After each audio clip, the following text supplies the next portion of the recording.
Good morning, class 8. Today's topic is Europeans in India.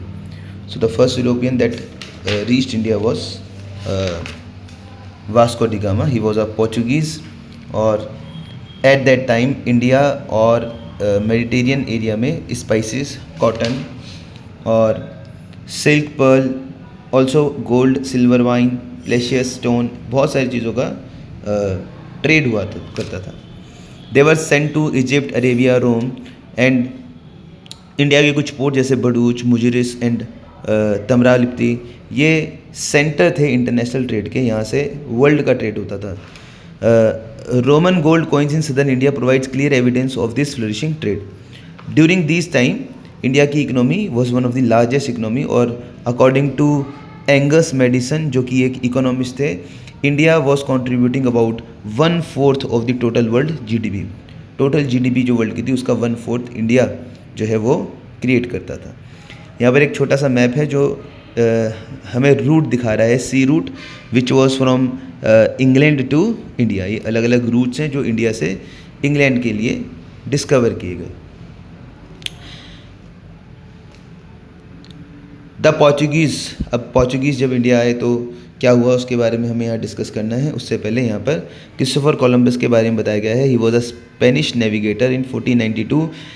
He was about to discover sea route to India, but he reached Caribbean island.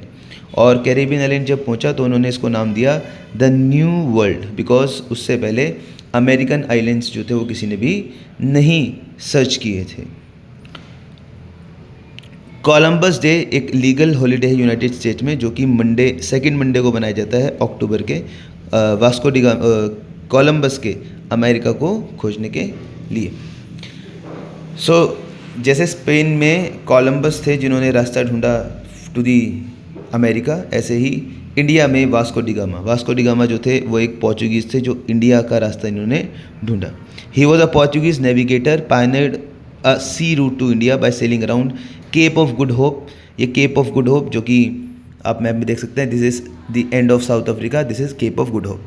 यहाँ से Britain से यहाँ पहुँचे और यहाँ से फिर उन्होंने इंडिया का रास्ता ट्रैवल किया. ही रीच कप्पड़. ये कप्पड़ केरला में कोझिकोड के पास है, वहाँ पर इन्होंने लैंड किया. इनकी 4 शिप्स इनके साथ थी और ये इंडिया में ट्रेड करने आए थे, लेकिन इनको ट्रेड एग्रीमेंट उस टाइम के जो राजा थे जिनका नाम था जैमोरिन, उन्होंने नहीं दिया. हालांकि जो वास्को डी गामा थे, ही रिटर्न टू पोर्चुगल एंड अपने साथ ये स्पाइसेस और प्रेशियस स्टोन इंडिया से ले गए और उन्होंने वहाँ पर एक प्रॉफिटेबल बिजनेस किया. आफ्टर दैट ही रिटर्न इन 1502. ये दोबारा से 1502 में इंडिया वापस आए एक लार्ज और हैवी फ्लीट को लेकर, और इनका एम क्या था, पोर्चुगीज सुपरमेसी को इस्टेब्लिश करना इंडिया पे थ्रू फोर्स एंड टेरर. इस एक्सपेडिशन में जो दगामा है, दगामा एक्सपेल्ड एंड अटैक, इन्होंने अटैक कर दिया अरब मर्चेंट्स को कैलिकट में और बोम्बार्ड किया सिटी को 2 दिन तक. इन्होंने फ्रेंडली रिलेशन इस्टेब्लिश किए कोची और कैनोर के जो किंग थे उनके तरफ, जो कि जैमोरिन के अगेंस्ट थे.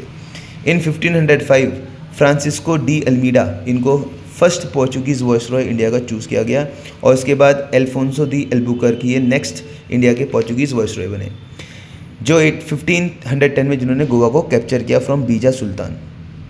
इसके बाद गोवा जो है वो पोर्चुगीज़ कंट्रोल में ही रहा. Albuquerque also encourage marriages between Portuguese man and Indian women to introduce Christianity और Christian missionaries. Vasco da Gama अपनी थर्ड विजिट 1524 में इंडिया के लिए करते हैं एज अ वॉइसरॉय, लेकिन ये इंडिया आके फिर ये एक्सपायर हो गए थे due to some disease. Portuguese establish several important trading post. इन्होंने बहुत अच्छे इंपॉर्टेंट पोर्ट्स को इंडिया में सेट किया, जैसे मालाबार एंड कोरोमंडल कोस्ट. और इन्होंने ही कार्टर सिस्टम, ये पास सिस्टम था जिसको इंट्रोड्यूस किया था. इसके अकॉर्डिंग इंडियन ओशन में जो भी सेलिंग शिप होंगी वो एक टैक्स पे करेंगे टू दी पोर्चुगीज़. अगर apart from this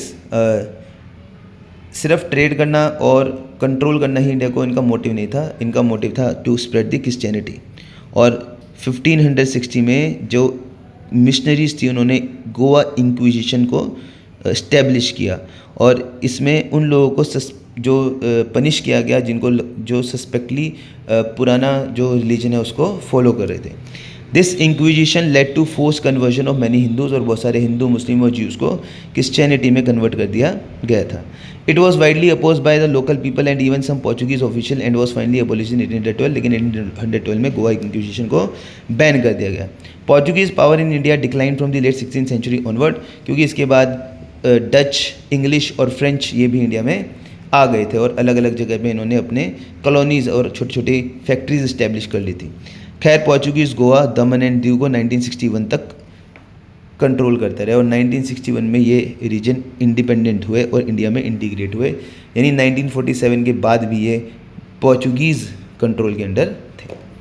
next topic the Dutch, we will start in next class. Thank you and have a nice day.